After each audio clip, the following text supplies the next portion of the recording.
The word science meant surprisingly little at the beginning of the 16th century.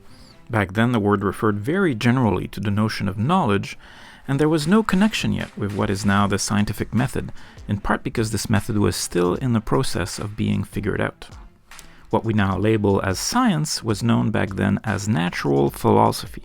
This means, among other things, that what Aristotle had to say about nature more than 2,000 years before was considered not only current, but often the last word on the matter. Math was in a similar position. The basic foundation had been laid out by Euclid in his Elements around 300 BC, and then things stood pretty still for a long while. From 1600 to 1850, natural philosophy progressively transformed into what we know today as science. Experiments played a crucial role in this transition. At first, most experiments were thought experiments, conducted in the imagination as a response to a what-if question. What if, for instance, you were going down a roller coaster? What kind of slope would make you go the fastest? Clearly, concrete experiments, and especially instruments and machines that enabled precise observations and measurements, played a crucial role in the transition from natural philosophy to science. These innovations also impacted math, in part because of the need for a precise account of the behavior of moving parts.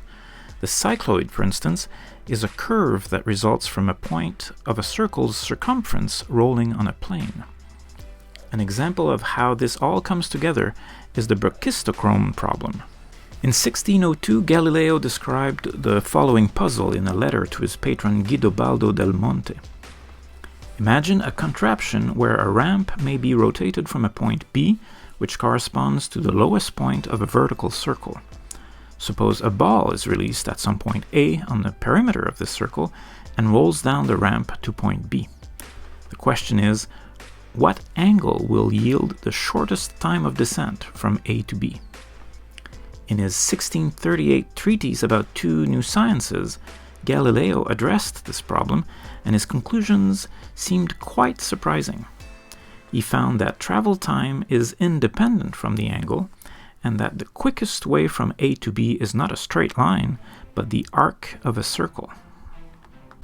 However, Galileo wasn't able to provide a formal proof for this last part, and so whether it was actually the case remained an open question.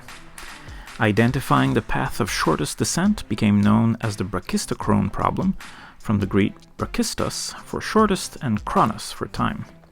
It was taken up by the famous Swiss mathematician Jean Bernoulli, who found a solution but also offered the problem as a challenge to others. In addition to Bernoulli's own solution, 4 more were proposed, by his brother Jacques, but also by Leibniz, Newton, and Guillaume de l'Hôpital. It turns out that Galileo was wrong about the circle. The path of shortest descent is along a cycloid. Perhaps the moral of the story is that many problems have a much broader context. Issues from physics, mathematics, and even philosophy and history often merge, and it's interesting to look at them more globally, beyond the usual divisions between domains.